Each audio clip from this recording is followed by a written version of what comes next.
এক জঙ্গলে এক শিয়াল থাকতো। প্রতিদিন অন্যের হাঁস মুরগি, জঙ্গলের পশু পাখির ডিম বাচ্চা খেয়ে পড়ে বেঁচে থাকতো। প্রতিদিন এগুলো না খেলে তার ঘুমই হতো না।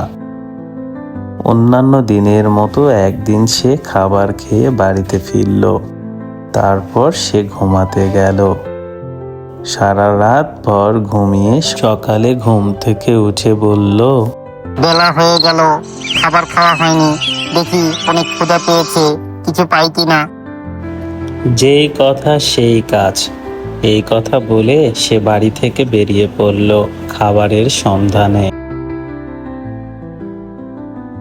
বনের অন্য প্রান্তে একটি হাঁস পরম যতনে বাসা বেঁধে সেখানে ডিম দিয়েছে। ডিমগুলো সে তা দিচ্ছিল। হঠাৎ করে ক্ষুধার্ত হাঁসটি ক্ষুধার জ্বালায় ডিমগুলোকে রেখে বাহিরে গেল। ঠিক সেই সময়টাতে দুষ্ট শিয়ালটি এসে সেখানে হাজির হলো। ডিমগুলো দেখে সে লোভ সামলাতে পারল না। বাবা, এতগুলা ডিম আমি তো ভাবতেই পারিনি এতগুলা পেয়ে যাব। এখনই খাই, যাই যাই এখনই খাই। যেই কথা সেই কাজ। এই কথা বলে পাজি শিয়ালটি হাঁসের ডিমগুলো মুখে নিয়ে চলে গেল। অন্যদিকে হাঁসটি বাড়ি ফিরে এসে বলল, হাই হাই হাই, আমার ডিমগুলো কই? কে খেয়েছে আমার ডিম?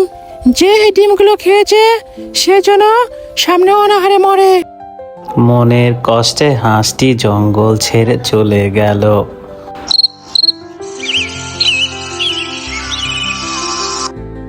বনের অপর প্রান্তে মুরগি দম্পতি তাদের একমাত্র বাচ্চাকে নিয়ে ভালোই ছিল। প্রতিদিন তারা সকাল করে খাবার খেতে বেরিয়ে পড়ত। খাবার খাওয়া শেষে তাদের বাচ্চাটি সেখানে খেলাধুলা করত। খেলাধুলা শেষ করে তারা একত্রে বাড়ির উদ্দেশ্যে রওনা হতো। ঠিক এরকমভাবে একদিন তারা বাড়ির দিকে আসছিল। নানা পথ পাড়ি দিয়ে তারা বাড়ির কাছাকাছি এসে পড়ল। সেই সময় দুষ্ট পাজি শিয়ালটি তাদেরকে দেখে ফেলল। পাজি শিয়ালটি তাদেরকে দেখার পরে বলল, বাহ বাহ, দারুণ! মুরগি সাথে একটা বাচ্চা, নাদুস নুদুস, আর তো সামলাতে পারলাম না নিজেকে। এই কথা বলে পাজি শিয়ালটি বাড়িতে ফিরল। বাড়িতে ফেরার পরে রাতভর সে ঘুমানোর চেষ্টা করলো। ঘুম হচ্ছে না, কি যে করি? ওই মুরগির বাচ্চা আমার খেতেই হবে। অবশেষে সে ঘুমিয়ে পড়ল। পরদিন সকালবেলা ঘুম থেকে উঠে সেই সন্ধানে সে রওনা দিল। প্রতিদিনের মতো মুরগি দম্পতি তাদের বাচ্চাটিকে নিয়ে জঙ্গলে গেল। তারপর সেখানে শিয়ালকে দেখে তাদের চোখ কপালে উঠল। পাজি শিয়ালটি তাদেরকে বলল, এই মুরগি, তোমাদের বাচ্চাটা তো অনেক সুন্দর, ওকে দেখে আমার লোভ সামাল দিতে পারছি না। তোমরা ওকে আমার কাছে দিয়ে দাও, আমি ওকে খাবো। শিয়াল ভাইয়া, শিয়াল ভাইয়া, তুমি আমার বাচ্চাকে খেয়েও না, প্রয়োজনে আমি তোমাকে ডিম দিব। শিয়াল মামা, আমাকে খেও না, আমাকে বাঁচতে দাও, আমি বড় হব, আমার কত স্বপ্ন, আমাকে খেও না মামা। লোভী শিয়াল কারো কথাই শুনল না। তারপর সে বাচ্চাটিকে খেয়ে নিল। পাজি শিয়াল, তুমি আমার বাচ্চাকে খেয়ে নিলে আমি অভিশাপ দিচ্ছি, তুমি আগামীতে অনাহারে মরবে। তারপর শিয়ালটি সেখান থেকে পালিয়ে গেল। তারপর মোরগটি মুরগিকে বলল, মন খারাপ করো না বউ, চলো আবার নতুন করে সংসার সাজাবো, আবার আমাদের বাচ্চা হবে, আবার আমরা সুখে শান্তিতে থাকবো। এই বলে তারা বন থেকে চলে গেল। অন্যদিকে পাজি শিয়ালটি বনের বিভিন্ন জীবজন্তু পশু পাখিকে শিকার করে খেত। সে প্রতিদিন কিছু না কিছু ধরতো, পর সে বাড়ি ফিরে আবার ঘুমিয়ে পড়তো।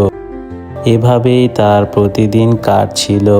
বেশ ভালোই দিনকাল কাটছিল তার। হঠাৎ একদিন বাড়ি ফিরে সে ঘুমানোর সময় দেখলো বৃষ্টিতে সবকিছু তলিয়ে যাচ্ছে। টানা বর্ষণে বনের অবস্থা অনেক খারাপ। তারপরে সে ক্ষুধার্ত শরীরে খাবারের সন্ধানে বেরিয়ে পড়ল। কোনো কিছু না পেয়ে সে আবার বাড়ি ফিরে আসলো। সে না খেয়ে দুর্বল হয়ে গেছে।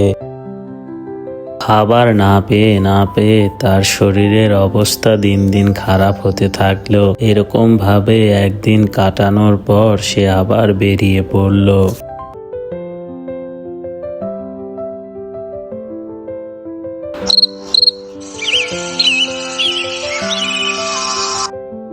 ক্ষুধার্ত আর দুর্বল শরীর নিয়ে সে আবার খাবারের সন্ধান করছিল।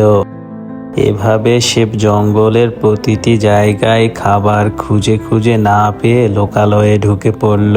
তারপরে সে সেখানেও কোনো খাবার পেল না। কোনো খাবার না পেয়ে সে একাত্ম চিত্তে বিড়বিড় করতে থাকলো।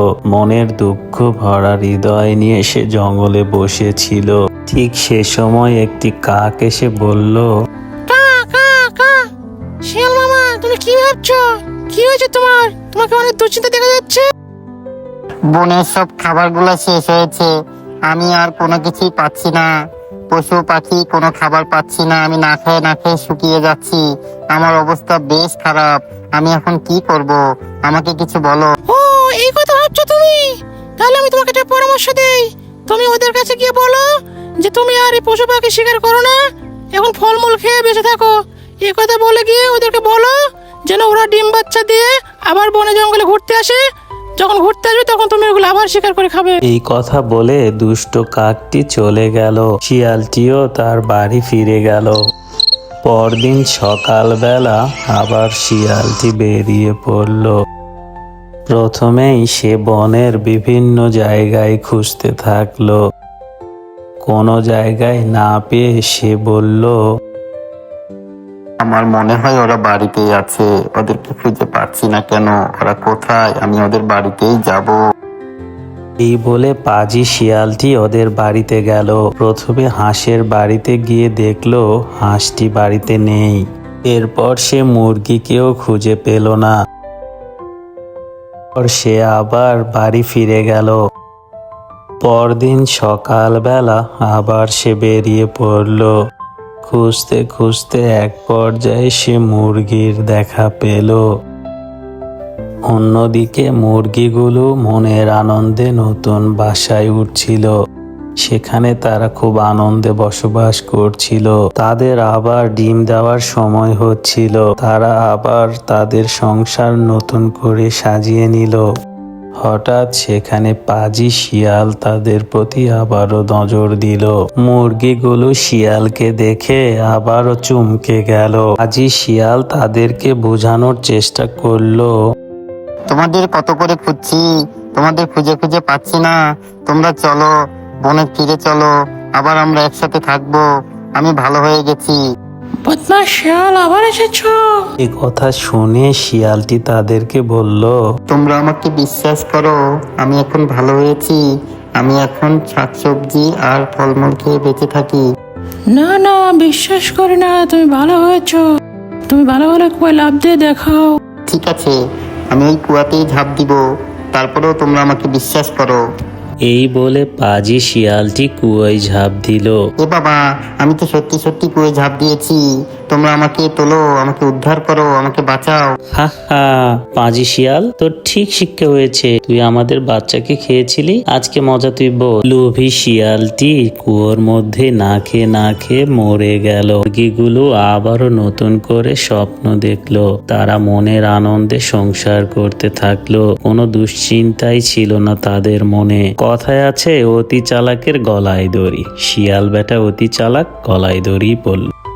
বন্ধুরা, এরকম গল্প নিয়মিত দেখতে আমাদের চ্যানেলটি সাবস্ক্রাইব করে আমাদের সাথেই থাকুন।